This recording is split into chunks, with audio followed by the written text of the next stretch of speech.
I'm going to use Visual Studio Professional to create a basic C# console application. So after starting Visual Studio, File, New. Now, it'll be a little different if you're using the Express version of C#, but basically it's about the same thing. So I'm going to create a new project.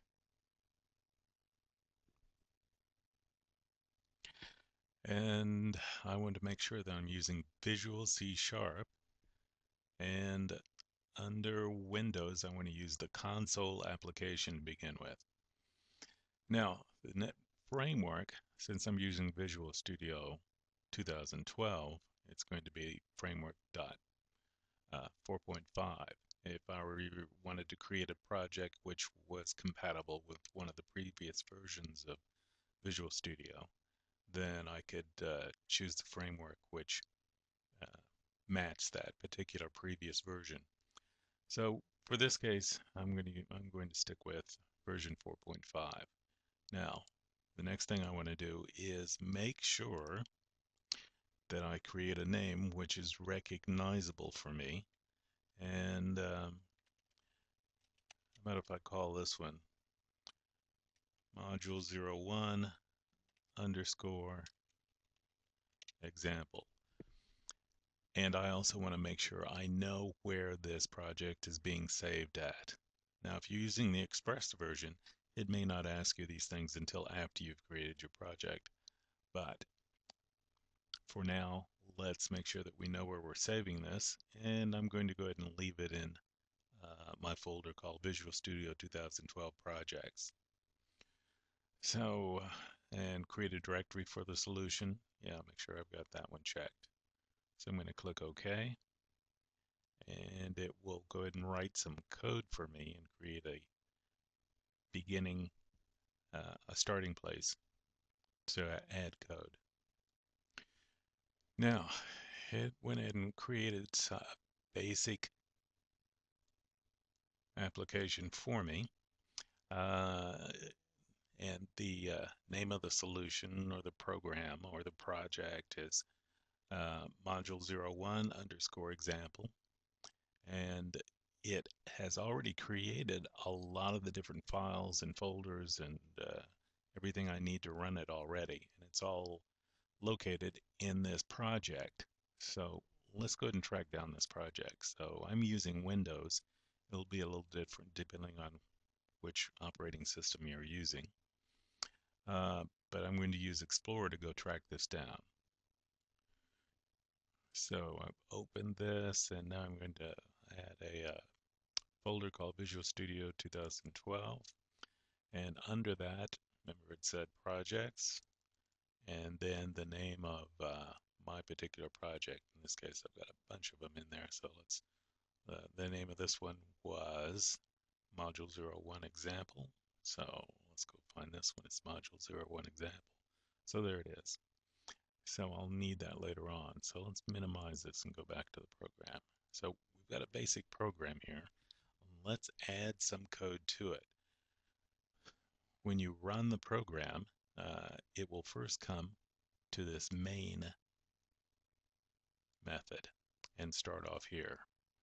And when it starts off, it's going to execute any code between this opening paren and closing, opening bracket and closing bracket.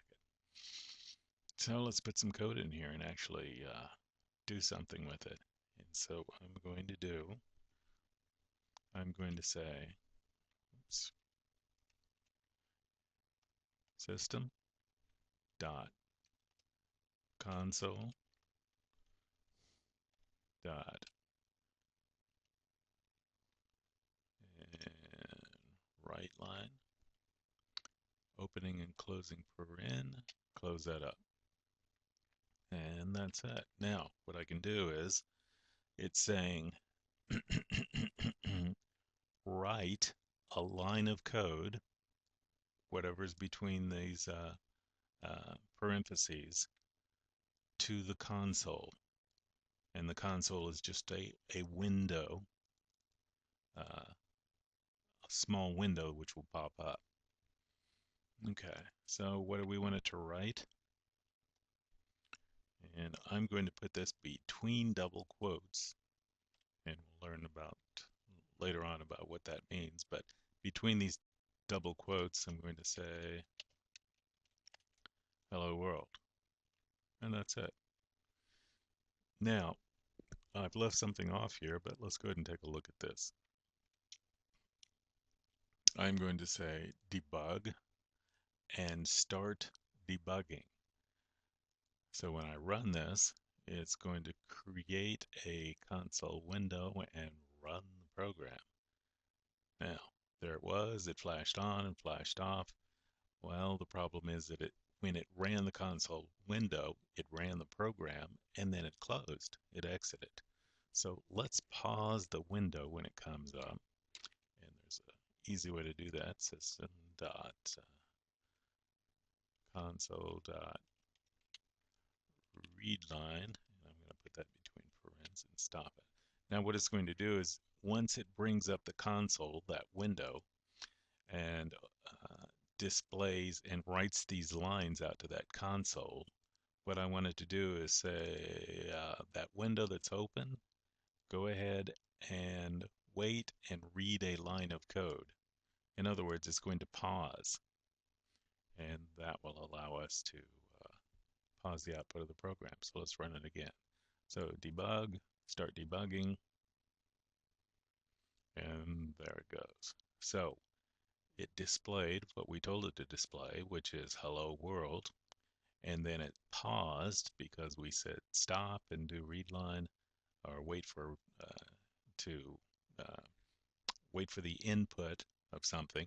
In this case, the input is just going to be, I'm going to press the enter key, and it closes and exits the program. So the program's finished. Okay, so that's a really basic program. Now, if we wanted to do something where we needed to, say, for example, I'm going to comment this out, but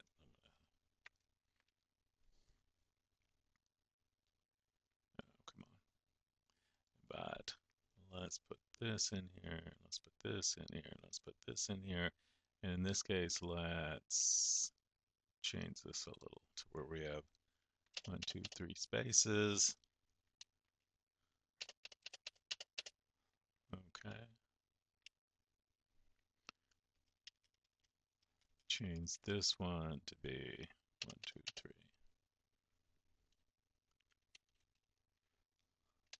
Yeah, let's put that in there.